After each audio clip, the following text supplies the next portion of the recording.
อยภาคบ้านน้ำตกก้อนก็ซอยเนาะเฮาคนไตย้ายกันไปทุกถิ่นทุกทางจงหักกันนะไต้ดำเฮานะ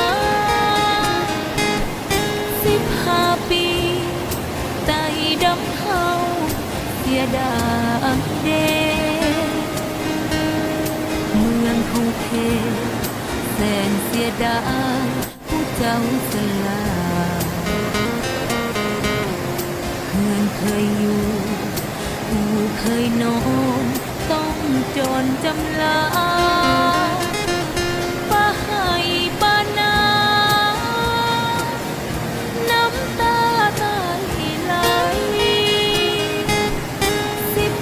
15 ปีไต้ดำเฮาเสียแดนเมืองเคยหุ่งเฮืองหมู่ขนอยอยู่สุขสบายลุงแก่นตาได้สร้างสรรค์บ้านเมืองไว้ให้บัดนี้จากไกลไต้เสียดายเด้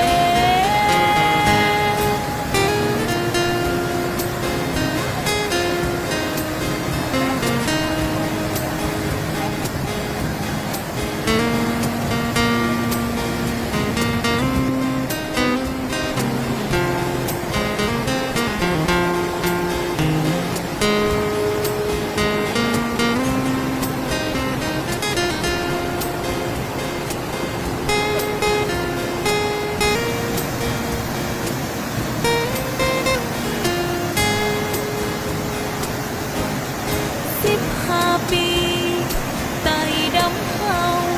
เสียแดนเมืองเคยหุ่งเฮืองหมู่ขนอยอยู่สุขสบายลุงแก่นตาได้สร้างสรรค์บ้านเมืองไว้ให้บัดนี้